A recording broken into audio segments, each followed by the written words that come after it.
Qual time faz 7 modificações de um jogo para outro e mantém esse volume de criação, martelando, entrou 2 apenas, né? Meu caro rubro-negro, bora aqui pro Tá Na Área conferir o que todos têm a dizer. A setorista Luiz Assá tem novidades, renovação do BH. Cara, o cara merece, tá jogando demais, 35 anos, se entrega a cada jogo que entra. Bora lá, os créditos do Sport TV, o link abaixo, mas antes eu lhe peço, se inscreva aqui no nosso canal para ajudar, ative o sininho, deixa seu like, é importante. Vamos lá conferir as últimas do nosso Mengão, beleza? Quarta-feira, começando com esse empate, com essa vitória, do Flamengo em cima do Vitória, né? Resultado no Maracanã ontem por 2-1, importante para o rubro-negro nesse jogo de ida. Teve reclamação dos baianos em relação à não expulsão do Saúl. A gente vai falar das polêmicas também. Deixa a Luísa Assá começar a entrar no papo aqui com a gente, está na área ao vivo agora. A gente estava na expectativa da escalação, né? Vocês traziam ontem, talvez, uma escalação toda reserva. Acabou que o Leonardo Jardim manteve algumas alterações, como ele tem feito nessa rodagem do elenco. E tivemos algumas oportunidades, outros que tiveram um pouco mais de sequência, né, minha amiga? Bem-vinda. É verdade, foram 7 mudanças do último jogo para esse, do Leonardo Jardim. E ele tem feito, né, essas mudanças porque nos últimos 3 jogos, foram 3 competições diferentes, o Jardim jogou com 19 jogadores titulares diferentes. Então ele tem feito muito essa rodagem do elenco, até para dar não só o entrosamento, mas também minutos, né, para todos os jogadores ali, para todo mundo ter uma oportunidade. Então a gente tem visto alguns jogadores titulares, né, jogaram, como o Pedro, por exemplo, que fez o gol, mas outros também que ganharam alguma sequência. O Bruno Henrique também tem, dos 6 jogos que ele teve com o Jardim desde que ele voltou daquela pubalgia, ele jogou os 6, mas foi titular só em 3. Enfim, é um jogador que tem ganhado sequência. O próprio Emerson Royal também na lateral direita, o Ayrton Lucas ali na esquerda. Enfim, vários jogadores que o Jardim tem aproveitado também para usar, né, durante essa sequência aí de partidas. Ele sabe que que vai precisar rodar o elenco. Inclusive, essa é uma vantagem, né, que o Flamengo tem, porque tem um elenco muito recheado, que o Jardim consegue trabalhar. Ele até falou sobre isso na entrevista coletiva ontem,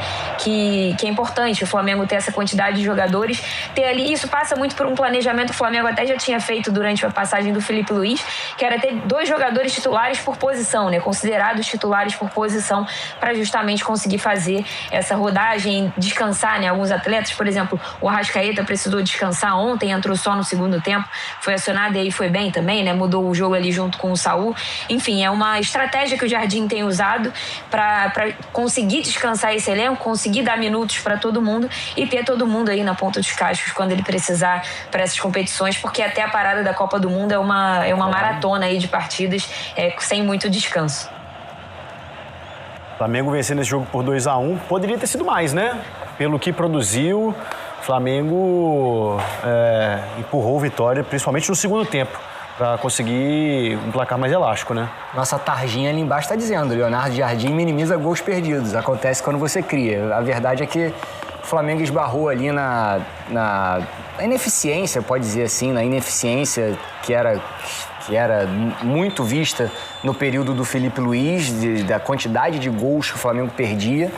Mas jogos são assim, principalmente jogos de eliminatória, como é o caso da Copa do Brasil. Você tem adversários que vão dificultar a sua vida. Acabou que o Flamengo venceu o jogo, tem polêmica de arbitragem, mas o Flamengo vence o jogo por 2-1, cria bastante e roda o elenco. Então, acho que o resultado para o Flamengo foi 100% em todos os aspectos, porque tudo que o Leonardo Jardim se prontificou a fazer, ele conseguiu. Ele conseguiu rodar o elenco, descansar de jogadores titulares importantes, conseguiu criar o suficiente para definir o confronto, inclusive, na primeira partida, só que a bola não entrou. Isso aí acontece no futebol, vai ficar para o jogo de volta.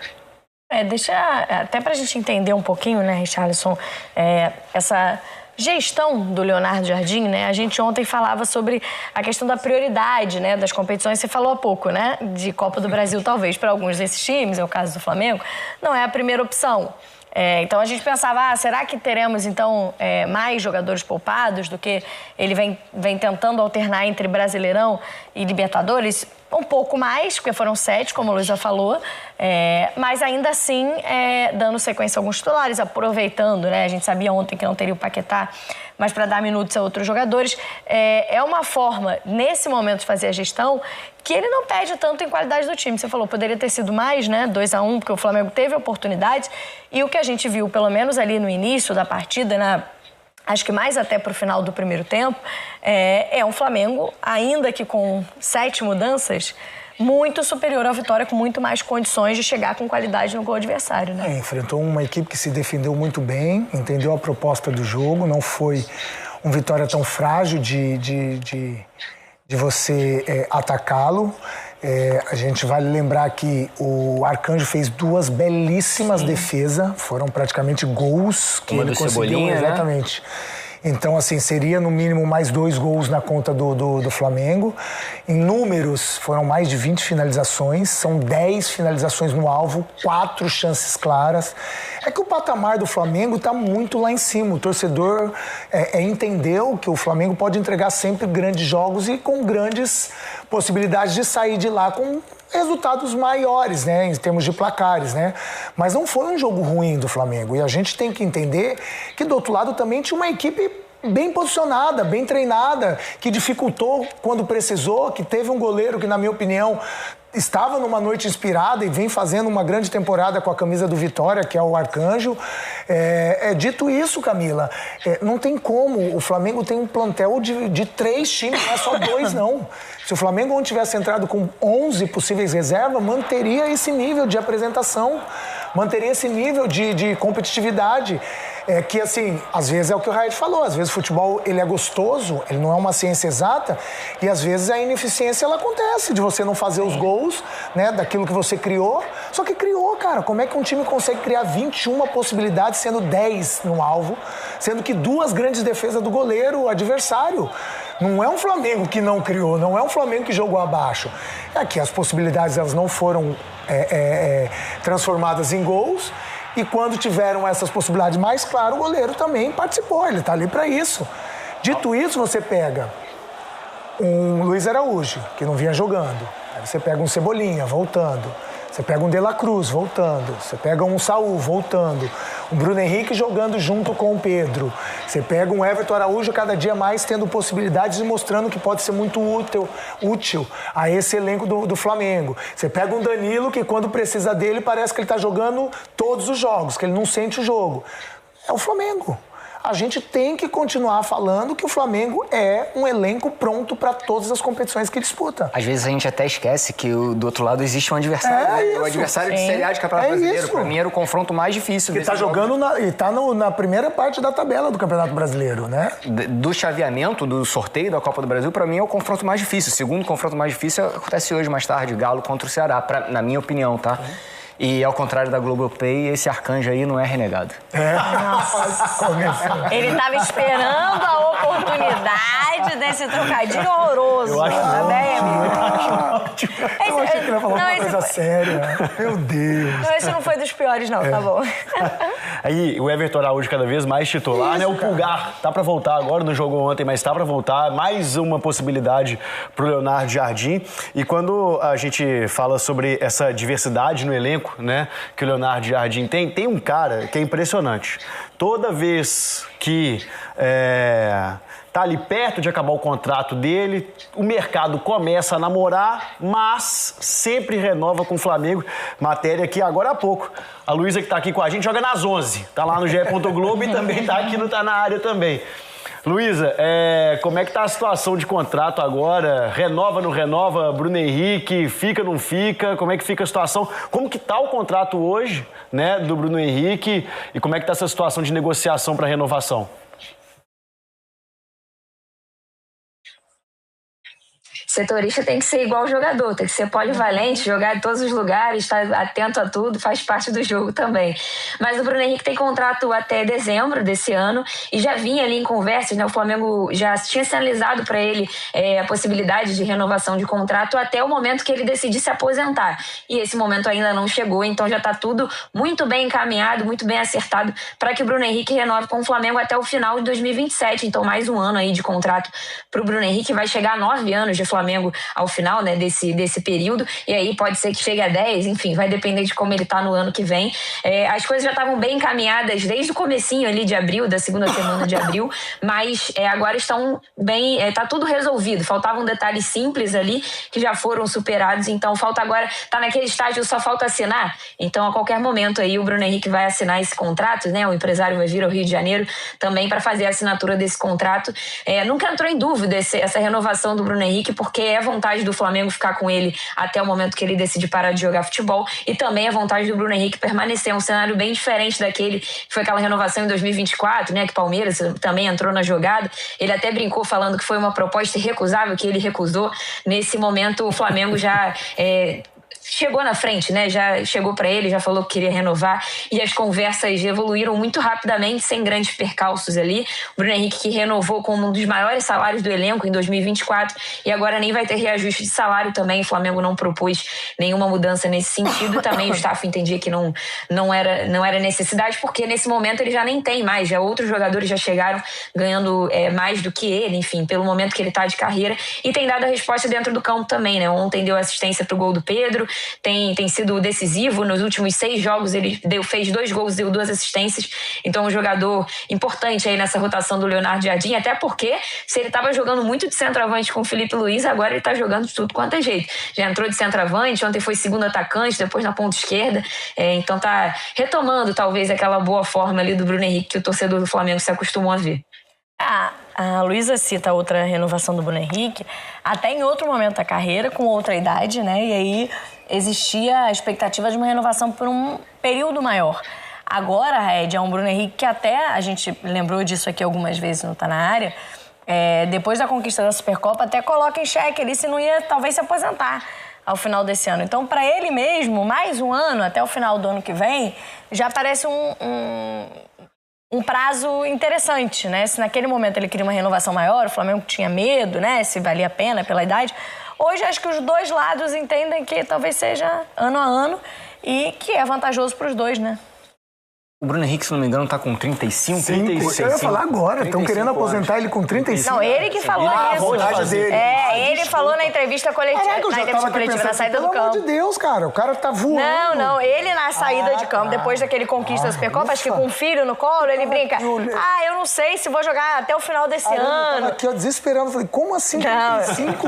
Jamais. Ele tá com 39, O próprio Bruno Henrique coloca em dúvida se ele vai renovar contrato, se ele quer jogar mais. Em dezembro. Final de dezembro. A questão ali foi um ciclo conturbado do Bruno Henrique, né? Teve a investigação por suposto ilegalidade ali em lance de casa de aposta. O Bruno Henrique acabou não entregando para o Flamengo o que o Flamengo esperava que o Bruno Henrique entregasse. Porque tinha ali questões emocionais envolvidas, investigação, e ainda assim o Bruno Henrique foi muito importante ano passado. Sim. Acho que é um caminho natural você valorizar seus ídolos, deixar que seus ídolos escolham como e quando ele vai encerrar a carreira, se ele quer encerrar a carreira no clube. Acho que é um caminho natural, é uma bola dentro da direção do Flamengo de oferecer e proporcionar isso, um fim digno para um grande ídolo. Importante a gente falar desses jogadores, do elenco do Flamengo, mas eu vou entrar naquele ponto delicado que a Camila prometeu e a gente vai temos acabar que falar falando dele aqui também, porque claro. No jogo de ontem também ficou marcado que o Leonardo Jardim utilizou ali o elenco alternativo, que de alternativo tem muita qualidade, mas também as polêmicas, né? Logo no início da partida, o Luiz Araújo teve ali uma tentativa, ou até mesmo uma cotovelada, né, no Ramon, né? E depois ainda teve o lance do Saul também, já no segundo tempo, né? Esse lance aí com 2 minutos de jogo, né? O que vocês acharam dessas entradas? Na minha opinião, formadíssima. Primeiro, não. Esse aí do Luiz Araújo, não. É um contato, ele tenta agredir, mas não conseguiu agredir, então não pegou. Mas a tentativa não vale? Mas não pegou. Mesma coisa, então, se eu tentar agredir a Camila aqui e não pegar, eu vou ser expulso. Não, eu não... Mas vou te denunciar, tá? Vou te denunciar, tá?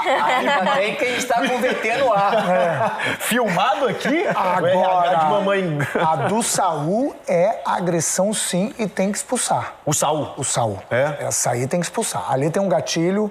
É próprio que ele vê a chegada do marcador, olha lá, ele dá aquele rabo de zóio e toma. É um gatilho, é expulsão, tem que expulsar. E não tem conversa, não tem conversa. Agora a primeira não. A primeira, apesar de ele ter tentado dar a cotovelada, ou tentado dar o empurrão, eu não acho que é para expulsão. Agora essa aí não tenho dúvida nenhuma. Para trazer só para trazer o nosso comentário do nosso comentarista de arbitragem, né? Comentário do comentarista, perdão a redundância, mas o Paulo César de Oliveira ontem falou que acertou o Daronco no primeiro lance, na não expulsão do Luiz Araújo, mas que na segunda do Saul, contigo, Richarlison, deveria ter sido expulso o jogador rubro-negro, do Flamengo, né? Porque o rubro-negro Vitória também era. Eu concordo com tudo que o Richarlison disse, que o nosso comentarista que comenta a arbitragem... que comentou no comentário. No comentário de ontem. Pra mim, a questão ali Pra mim foi nítido ali na hora que o árbitro de vídeo falava com o árbitro de campo sobre esse possível lance, sobre esse lance do Saul e da possibilidade de ter tido o gatilho e o braço levantado como uma cotovelada para expulsão. E dava para ver o gestual do Daronco falando que ele entendeu que era uma proteção de bola. Ali foi uma interpretação equivocada do Daronco dentro de campo e que, na minha concepção, né, pelo que eu estou entendendo do que acontece hoje na comissão de arbitragem da CBF, o VAR questionou o árbitro de campo e ele manteve o que ele tinha visto e a análise do que ele observou nessa disputa de bola. E o principal, eu acho que ele fez uma análise, que ele viu, né? Acho que pro VAR talvez seja o mais importante. Entender que o árbitro viu o lance. Sim. E fez a interpretação dele. Não é o caso de ter uma imagem que não combina com a interpretação. Às vezes a gente fala assim, o árbitro de vídeo tem que chamar de qualquer jeito para ver esse lance. E eu acho que tinha que chamar. E ele chamou. Só que o árbitro de campo falou, não, eu vi o lance e eu entendi que era uma proteção de bola, que não teve gatilho e tal. O árbitro de vídeo pode ter falado com o árbitro, olha, tô vendo aqui um gatilho, quer ver aqui? Ele tem negociado. Não, pra mim foi proteção. Pra mim foi um erro do árbitro de campo de não analisar o lance da maneira correta e não houve, na minha opinião, não houve erro de protocolo de VAR. Porque o VAR chama o árbitro de campo para rever o lance. Só que o árbitro entende que aquilo lá era uma proteção. Então, por muitas vezes a gente critica, tem árbitro de vídeo pra quê? Nesse caso, o árbitro de vídeo chamou o árbitro de campo. O árbitro de campo que fez uma análise errada e vamos ser também coerentes. Recentemente, eu tenho visto poucas análises erradas em lances assim capitais de árbitros de campo. Eu acho que teve uma melhora na arbitragem da CBF. Ontem foi um lance capital que poderia ter mudado o rumo da partida e que o árbitro de campo errou. Mas eu acho que teve uma melhora na comissão de arbitragem da CBF com essas decisões assim em cima da jogada nos últimos meses. Assim. É que a minha observação é que o Daronco já expulsou por muito menos. Esse é o problema. Então, que critério que ele avaliou ali no momento? Sabe? Se ele é um árbitro que já é comum ele não dar esse tipo de cartão ou de não expulsar num lance como esse, ok, ele tem direito, ele está mais próximo, o jogo ali é quente, ele está próximo do lance, mas ele já expulsou por muito menos. Então, isso que eu não consegui entender. E você ter convicção daquilo que você viu, também está tudo ok. Mas tem hora que isso se torna teimosia. Porque se o árbitro de VAR está ali, vai lá, dá mais uma olhadinha ali, sim. Talvez você viu muito rápido aqui, atrapalhou, não estava no ângulo... Porque ele tinha que dar... Cara, é nítido, tudo bem ali, a gente não está dizendo que o frame é importante, o lance ser devagar, porque você tem que ver no react do momento ali, né? Na hora que está acontecendo. Só que é nítido que tem um contato ali muito forte, cara. Não é uma alusão ou uma ilusão do cara que está no VAR falando assim, vem ver aqui possível.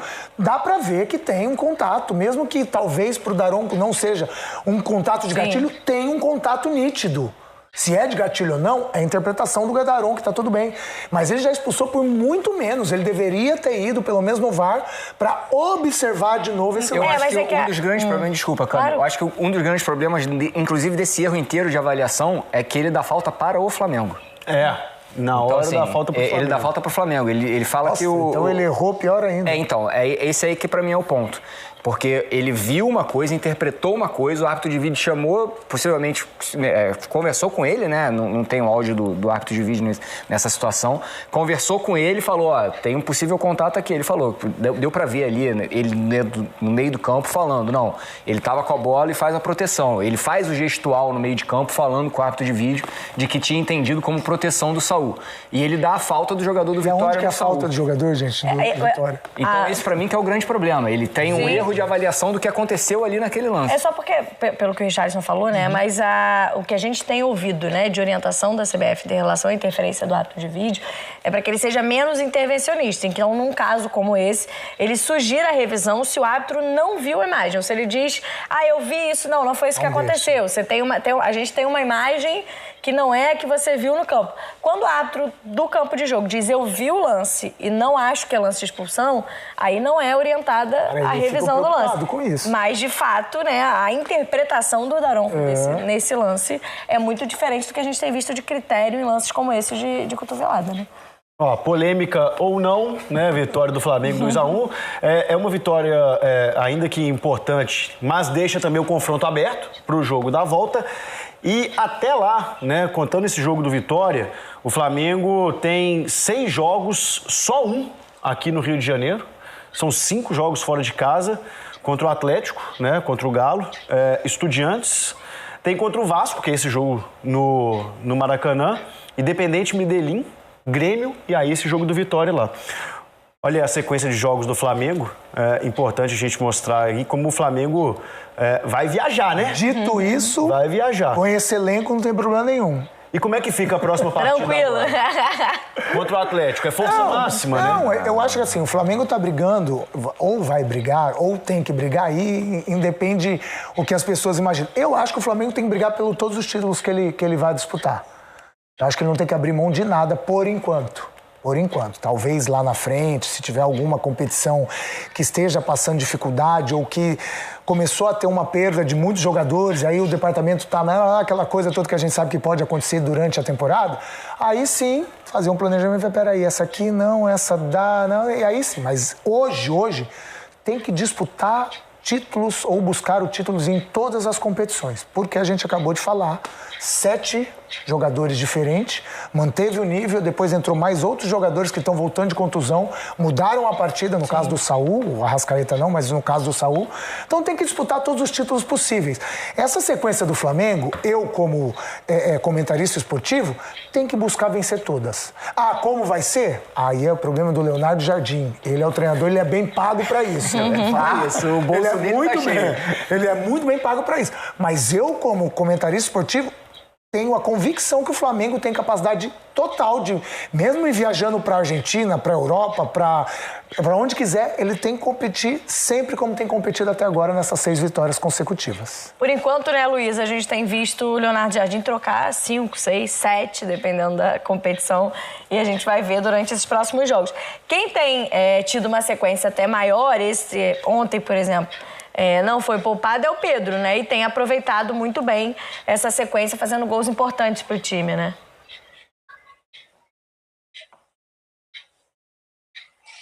Hoje em dia a Copa do Brasil é a terceira ali na lista de prioridade, o Campeonato Brasileiro em primeiro, Libertadores em segundo e a Copa do Brasil em terceiro. E aí o Flamengo também é muito da parte física que vai ditando quem vai jogar ou quem não vai jogar. Ontem, por exemplo, como o Carrascal tá suspenso e o Paquetá tá fora, tá lesionado, o Arrascaeta começou no banco, o Jardim teve que começar ali com 4 atacantes e o Arrascaeta começou no banco, mas acabou entrando ali ao longo do segundo tempo. Esse momento físico ali dos jogadores acaba ditando muito do que vai ser essa escalação também. Mas o Pedro tem tido sequência, a gente até fez uma entrevista exclusiva com ele, aproveitando para fazer o jabá aqui do nosso trabalho, a gente fez ao longo dessa semana aí, dessa última semana, então já tá no ar, quem quiser ver no GE. Globo. A gente falou com o Pedro sobre justamente esse momento dele, né, de deixar para trás mais um momento difícil que ele teve no Flamengo, que foi a situação com o Felipe Luiz ali, que ele foi cobrado publicamente e não vinha tendo muitas oportunidades, para agora viver um momento incrível com o Leonardo Jardim, virou o artilheiro do Flamengo no século, tem tido bons números, tem ajudado, é o jogador mais decisivo do Flamengo nesse período, né, durante a temporada também. Então, um jogador que vem sendo importante e mesmo quando é poupado, entra ali no segundo tempo e vai bem também. Então, um jogador que é meio que uma bola de segurança ali do Jardim. Lógico, né, ele é o titular da posição, ele é, né, o Bruno Henrique acaba sendo ali a segunda opção, mas ele é o jogador, a grande referência desse time. O Flamengo deve ir no mercado, sim, atacar até para buscar um outro jogador ali para o setor na próxima janela de transferências, mas o Pedro tem respondido muito bem, né? Se com o Felipe Luiz ainda não tinha tido essa resposta tão positiva, já com o Jardim essa figura mudou. Aproveitando, vocês comentaram a questão do Saul, aproveitando para dar uma boa notícia em relação ao Saul, filho dele que estava na UTI, que ele até falou na entrevista ali depois do jogo contra o Bahia, já está em casa, já está melhor, então boa notícia aí da família do Saul também. Coisa boa. Boa notícia mesmo, Luísa. Muito obrigado pela sua participação. Uma ótima noite. Daqui a pouco a Luísa sobe uma outra matéria lá pro GE. Não duvide. Não para. Feriado pra quem? Muito obrigado, viu, Luísa? Luiz Assá, então, com as informações do Flamengo. Posso só dar um pitaquinho do Pedro, rapidinho? Diga. Eu, particularmente, isso não é uma informação. É um feeling, talvez, daquilo que eu penso como ex-atleta. O Pedro está pensando na Copa do Mundo ainda. Então, por isso que ele deve ter tido uma conversa com o Leonardo Jardim e todo o staff para jogar o maior número de jogos possíveis para ele ter essa possibilidade de mostrar para o Ancelotti que ele está num grande momento. E próximo da Copa do Mundo, meu amigo, o grande momento é sinal de que pode pintar essa vaguinha ali. E parece que nunca esteve tão bem fisicamente, né? Um jogo depois do outro e o Pedro inteiro, A questão do Pedro, pra mim, ali, com relação à Copa do Mundo... Era só um curtinho. Não, então a gente não vai falar de Copa do Mundo. Quando falar de Copa do Mundo, eu falo. Você não pode ficar dando muito tempo. Pode falar. A gente dá a mão, vocês pegam o braço todo. Quer falar de Copa do Mundo? Pode falar, amigo. A gente pensa em 26 convocados, né? Só que o Pedro disputa uma vaga. Uma vaga que é a do nono atacante, teoricamente, nono atacante, né? Porque ele não vai disputar a vaga na minha opinião, com o João Pedro, não disputa a vaga com o Matheus Cunha, ele só disputa a vaga com o Igor Thiago, que é a do atacante de referência dentro da área. Né, no caso. Não, o Endrick, pra mim, nem disputa essa vaga. O Endrick disputa a vaga de segundo atacante por dentro.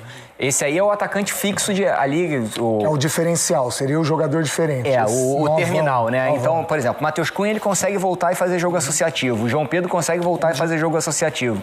O Igor Thiago é o cara de dentro da área. Eu acho que o Pedro só disputa essa vaga. Então, se o Igor Thiago tiver algum problema, pode ser que o Pedro pinte na Copa do Mundo. Agora, se o Igor Thiago não tiver problema, pra mim já tá definido. Tá aí, esse foi o Tá na Área, cara. O Pedro vai ser convocado sim. Se ele manter essa pegada fazendo gol a todos os jogos, ele vai sim. Ele vai criar uma pulga atrás da orelha do Ancelotti. E o cara joga demais, já foi pra seleção. O cara é artilheiro. Ele precisa de oportunidade, isso sim. Premier League, o Igor Thiago lá. Cara, é um cavalo, sim. Mas a qualidade ali dentro da grande área é Pedro, não tem diferença. Agora falando do jogo, né? Qual time, cara? Faz 7 modificações, as posições, 7 posições modificadas e joga com aquela intensidade, o volume de criação, como o Flamengo fez ontem. Não teve um bom aproveitamento, Cebolinha perdeu uns gols, pelo amor de Deus, o Arrascaeta, o Pedro tava errando muito também, mas faz parte. O time tá sobrecarregado, agora vem uma maratona, hein? 6 jogos, um apenas em casa contra o Vasco. Tudo fora, Atlético Mineiro, Grêmio, Independiente Medellín, Estudiantes, Caracas. O Flamengo agora vai ter uma maratona e vai ter que mostrar, vai ter que fazer valer a pena o elenco que tem. Mas tá de parabéns, o Flamengo vai passar, vai ganhar, vai jogar demais. O Leonardo Jardim tá por dentro da situação, sabe? Cabeça, tem um planejamento ali, sim. Bom, o vídeo é só, se inscreva no canal ASR Fla, não esqueça, tá? Ative o sininho, deixa seu like, é importante para elevar o canal, hypa se possível. Compartilha, comenta, dê sua cornetada, é importante. Tamo junto, até a próxima, saudações rubro-negra.